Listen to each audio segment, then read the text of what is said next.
समस्त को प्रभु जीशुख्रीष्टर मौधमय नाम मोर आंतरिक नमस्कार। ख्रीष्टर प्रिय भाई एवं भनी माने गोटे ब्रेकिंग न्यूज आसी पहुँची मुझे जन देवाई चाहे।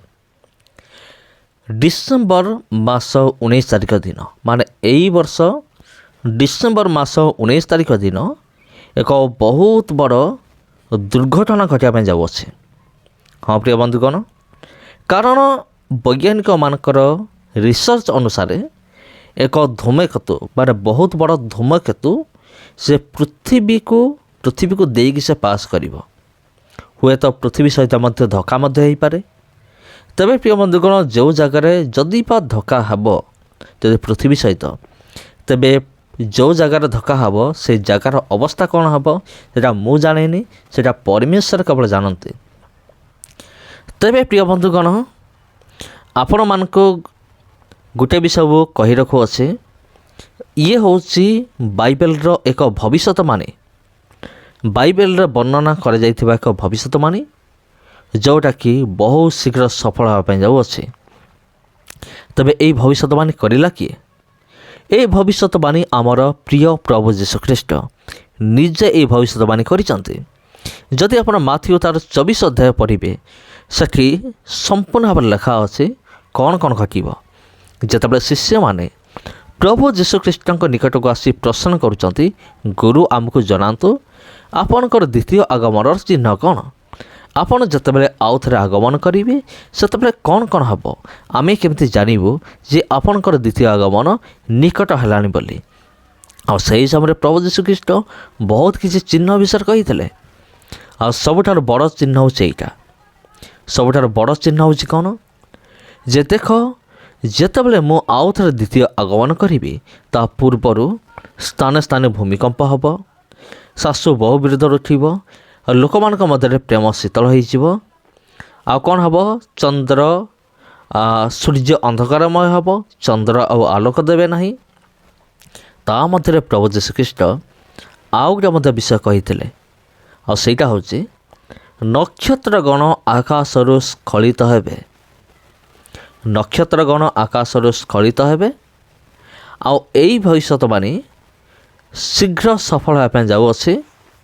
आउ जोटा कि आमे देखु धूमकेतु, धूमकेतु से एमिति आसूची माने पृथ्वी पाखक आसूची, माने हुए तो पृथ्वी सहित धक्का हो पारे कि पृथ्वीर साइड देकी पास मध्य करि पारे। से जहाँ भी हो आकाशरू नक्षत्रगण स्खलित हुए माने आकाशरू नक्षत्रगण से माने तले खसबे। एटा प्रभु जीशुख्रीष्ट निजे भविष्यवाणी करथिले। सेथिपाई आउ एक भविष्यवाणी शीघ्र सफल होगापी जाऊँचे। तेबे ख्रीष्टर प्रिय भाई एवं भनी माने आपण माने कि चिंता करंतु, प्रभु जीशुख्रीष्ट जो भविष्यवाणी करथिले मोर द्वितीय आगमन पूर्वर यही सब हम। तेबे ए समस्त विषय घटुअछि वर्तमान जुगरे, आजिर डेट्रे यही सब विषय घटुअछि।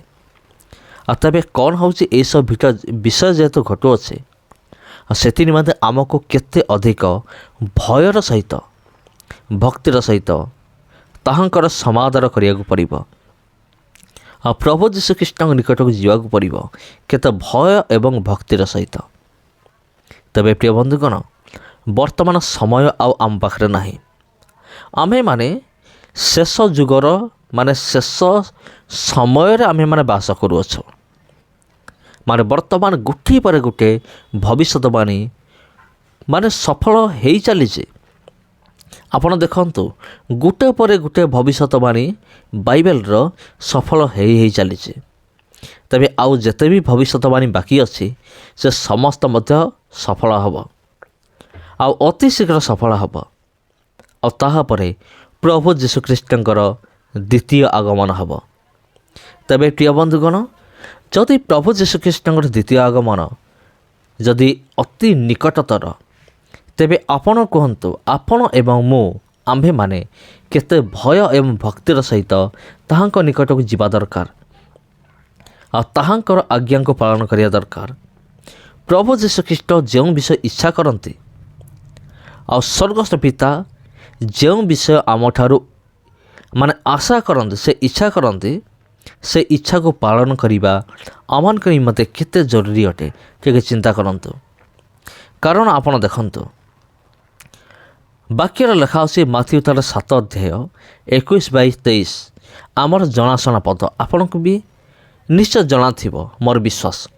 କାରଣ ଏଇଟା ହେଉଛି ବହୁତ ସାଧାରଣ ପଦ, ସମସ୍ତେ ଜାଣନ୍ତି। ଆଉ ସେଇଠାରେ ଆପଣ ଦେଖନ୍ତୁ ପ୍ରଭୁ ଯୀଶୁଖ୍ରୀଷ୍ଟଙ୍କର ଦ୍ୱିତୀୟ ଆଗମନ ଏବଂ ବିଚାର ବିଷୟ ଲେଖା ଅଛି। ଆଉ ସେହି ସମୟରେ ପ୍ରଭୁ ଯୀଶୁଖ୍ରୀଷ୍ଟ କହୁଛନ୍ତି, ପ୍ରଭୁ ଯୀଶୁଖ୍ରୀଷ୍ଟ ସେ ନିଜେ କହୁଛନ୍ତି ଯେ ଯେଉଁମାନେ ସ୍ୱର୍ଗସ୍ଥ ପିତାଙ୍କର ଇଚ୍ଛା ପାଳନ କରିବେ ନାହିଁ ସେମାନେ କୌଣସି ରୂପରେ ସ୍ୱର୍ଗ ରାଜ୍ୟରେ ପ୍ରବେଶ କରିବେ ନାହିଁ। ତେବେ ସେଠାରେ ସ୍ପଷ୍ଟ ଭାବରେ ଲେଖା ଅଛି ଈଶ୍ୱରଙ୍କ ଇଚ୍ଛା। ଆଉ ଯୀଶୁ କହନ୍ତି ଯେ ମୋତେ ପ୍ରଭୁ ପ୍ରଭୁ ବୋଲି କହନ୍ତି, ଏପରି ପ୍ରତ୍ୟେକ ସ୍ୱର୍ଗ ରାଜ୍ୟରେ ପ୍ରବେଶ କରିବେ ନାହିଁ। ଆଉ କିଏ ପ୍ରବେଶ କରିବ? ଯିଏ ସ୍ୱର୍ଗସ୍ଥ ପିତାଙ୍କର ଇଚ୍ଛା ପାଳନ କରିବ ସେ ହିଁ ପ୍ରବେଶ କରିବ। ଆଉ ସେଇଦିନ ଅନେକ ମୋତେ କହିବେ, ହେ ପ୍ରଭୁ ଆମେ କି ତୁମ ନାମରେ ଭାବବାଣୀ କହିଲୁ ନାହିଁ? ଆମେ କି ତୁମ ନାମରେ ଭୂତମାନଙ୍କୁ ଛଡ଼େଇଲୁ ନାହିଁ? ଆମେ କି ତୁମ ନାମରେ ଅନେକ ଶକ୍ତିର କାର୍ଯ୍ୟ କଲୁ ନାହିଁ?